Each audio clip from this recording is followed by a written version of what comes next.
Welcome, foolish mortals. I hope everyone's been having a scarily good time this month. I figured that I'd get into the spirit of things by reading you a nice, charming little story from a Mr. Edgar Allan Poe. Such a tortured soul. But what beautifully haunting stories he wrote. In fact, tonight, I will be reading one very special story for you. The Telltale Heart.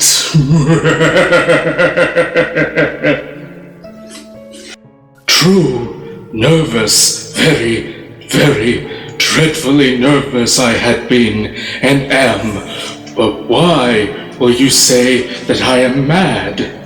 The disease had sharpened my senses, not destroyed, not dulled them. Above all was the sense of hearing acute. I heard all things in the heaven and in the earth. I heard many things in hell.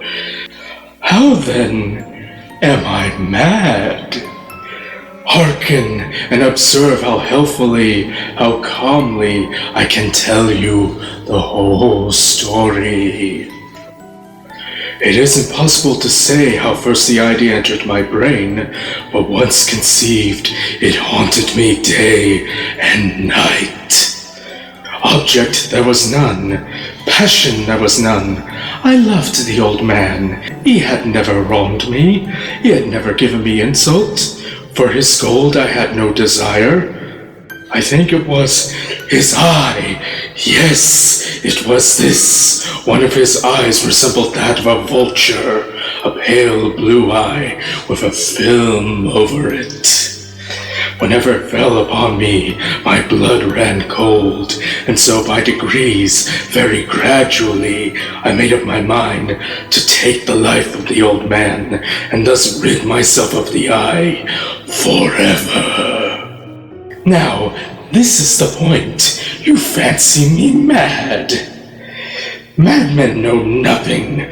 But you should have seen me.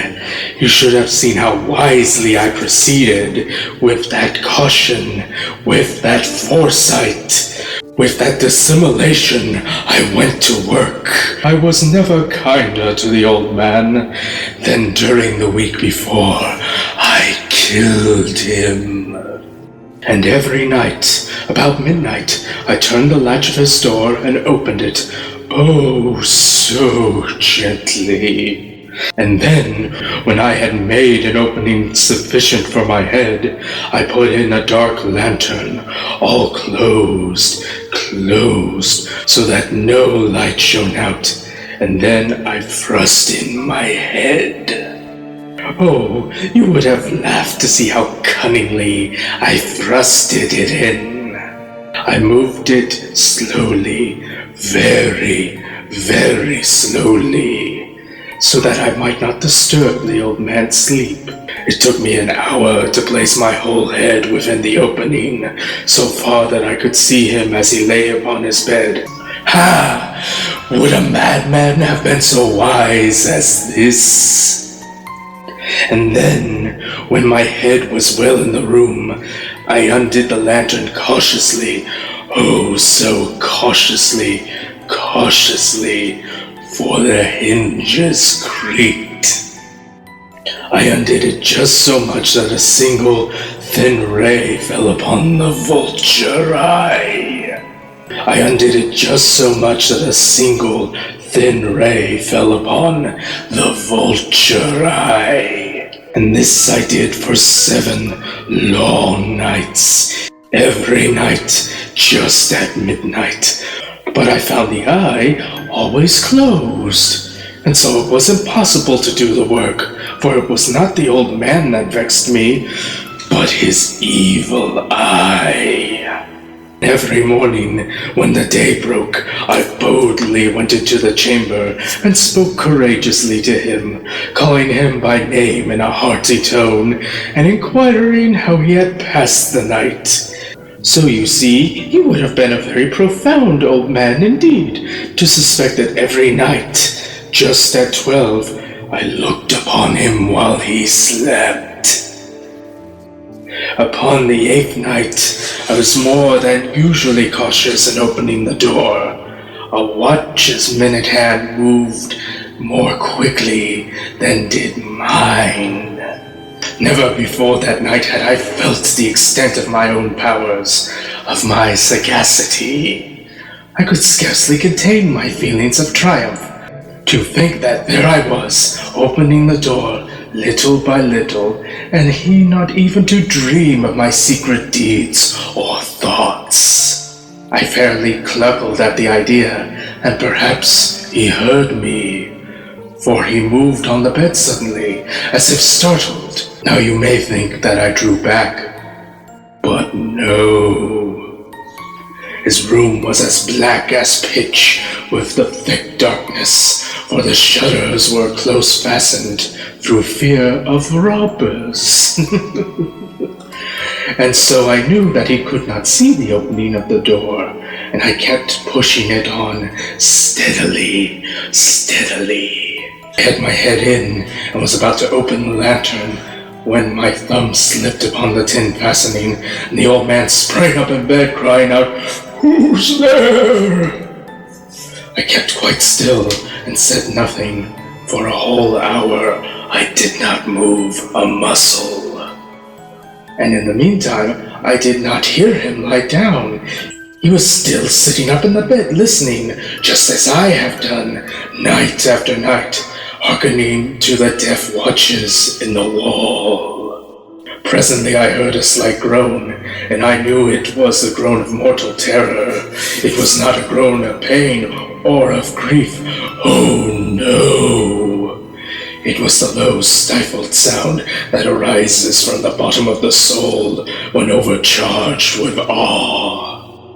I knew the sound well, many a night, just at midnight, when all the world slept.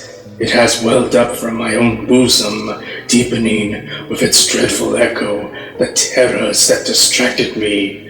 I say I knew it well. I knew what the old man felt, and pitied him, although I chuckled at heart. I knew that he had been lying awake since the first slight noise, when he had turned in the bed. His fears had been ever since growing upon him. He tried to fancy them causeless, but could not. He had been saying to himself, "It is nothing but the wind in the chimney. It is only a mouse crossing the floor." Or, "It is merely a cricket which has made a single chirp." Yes, he had been trying to comfort himself with these suppositions, but he had found all in vain. All in vain. Because death, in approaching him, had stalked with his black shadow before him and enveloped the victim. And it was the mournful influence of the unperceived shadow that caused him to feel, although he neither saw nor heard, to feel the presence of my head within the room. When I had waited a long time, very patiently, without hearing him lie down, I resolved to open a very, very little crevice in the lantern. So I opened it. You cannot imagine how stealthily, until at length a single dim ray, like the thread of a spider, shot out from the crevice and fell upon the vulture eye. It was open, wide open, and I grew furious as I gazed it. I saw with perfect distinctness, all a dull blue, with a hideous veil over it that chilled the very marrow in my bones. But I could see nothing else of the old man's face or person, for I had directed the ray, as if by instinct, precisely upon the damned spot. And now, have I not told you that what you mistake for madness is but over-acuteness of the senses? Now I say, there came to my ears a low, dull, quick sound, such as a watch makes when enveloped in cotton. I knew that sound well, too. It was the beating of the old man's heart. It increased my fury as the beating of a drum stimulates the soldier into courage.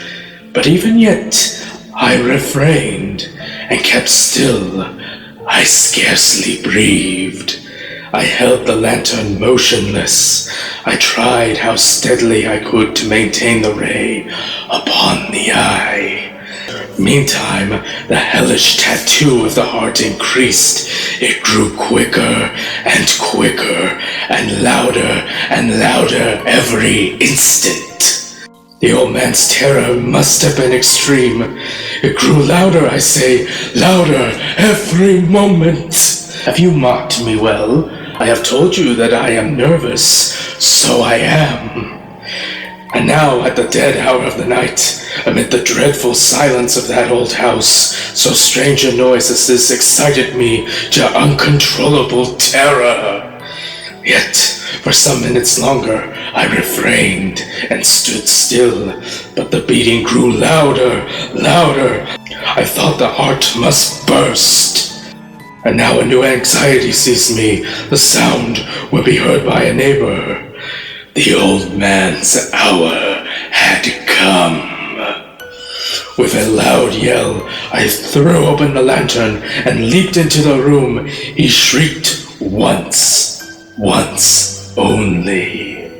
In an instant, I dragged him to the floor and pulled the heavy bed over him. I then smiled gaily to find the deed so far done, but for many minutes the heart beat on with a muffled sound. This, however, did not vex me. It would not be heard through the wall, and at length it ceased. The old man was dead. I removed the bed and examined the corpse. Yes, he was stone dead. I placed my hand upon the heart. For many minutes, there was no pulsation. He was stone dead. His eye would trouble me no more. If you still think me mad, you will think so no longer when I describe the wise precautions I took for concealment of the body. The night waned, and I worked hastily, but in silence. First of all, I dismembered the corpse. I cut off the head and the arms and the legs. I then took up 3 planks from the flooring of the chamber and deposited all beneath the scantlings. I then replaced the boards so carefully, so cunningly, that no human eye, not even his, could have detected anything wrong. There was nothing to wash out, no stain of any kind, no blood spot whatever. I had been too wary for that. A tub had caught all. Ha ha! I then took up 3 planks from the floor. When I had made an end of these labors, it was 4 o'clock, still as dark as midnight. As the bell sounded the hour, there came a knocking on the street door. I went down to open it with a light heart, for what had I now to fear?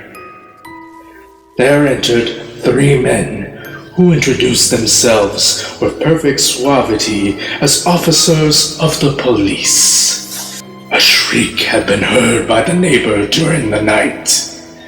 The suspicion of foul play had been aroused. Information had lodged at the police office, and they, the officers, had been deputed to search the premises. I smiled, for what had I to fear? I bade the gentleman welcome. The shriek, I said, was my own in a dream. The old man, I mentioned, was absent in the country. I took my visitors all over the house. I bade them search well. I led them at length to his chamber. I showed them his treasures, secured, undisturbed. In the enthusiasm of my confidence, I brought chairs into the room and desired them here to rest from their fatigues, while I myself, with the wild audacity of my perfect triumph, placed my own seat upon the very spot beneath which reposed the corpse of the victim. The officers were satisfied. My manner had convinced them. I was singularly at ease. They sat, and while I answered cheerily, they chatted of familiar things. But ere long, I felt myself getting pale and wishing them gone. My head ached, and I fancied a ringing in my ears. But still they sat and still chanted. The ringing became more distinct.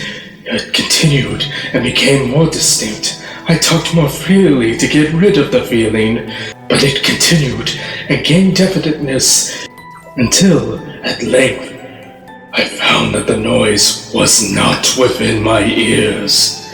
No doubt I grew very pale, but I talked more fluently and with a heightened voice. Yes, the sound increased, and what could I do? It was a low, dull, quick sound, much such as a sound as a watch makes when enveloped in cotton. I gasped for breath, and yet the officers heard it not.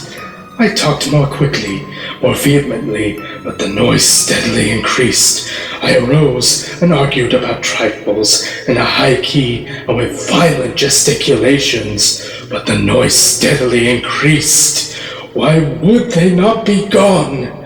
I paced the floor to and fro with heavy strides, as if to excite by fury the observations of the men, but the noise steadily increased. Oh God, what could I do? I foamed, I raved, I swore. I swung the chair upon which I had been stirring and grated it upon the boards. But the noise arose over all and continually increased. It grew louder, louder, louder. And still the men chatted pleasantly and smiled. Was it possibly they had heard not? Almighty God, no, no, they heard. They suspected. They knew. They were making a mockery of my horror. This I thought, and this I think. But anything was better than this agony.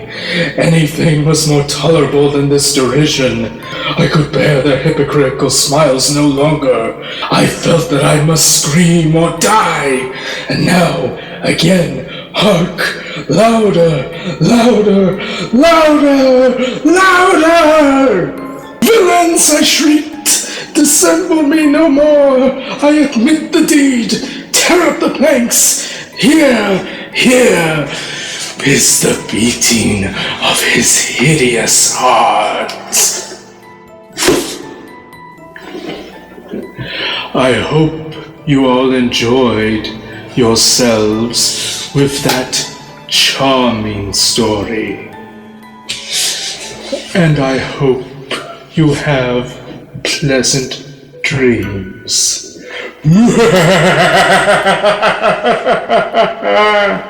Please remember to like, share, subscribe, and ring the bell. Also, follow me on Instagram, TikTok, Twitch, and Twitter. And if you have any extra money that you're not sure what to do with, there is my Patreon and my coffee. By the way, special thanks to Patreon supporter L'Oreal McNabb. I'll see you next time.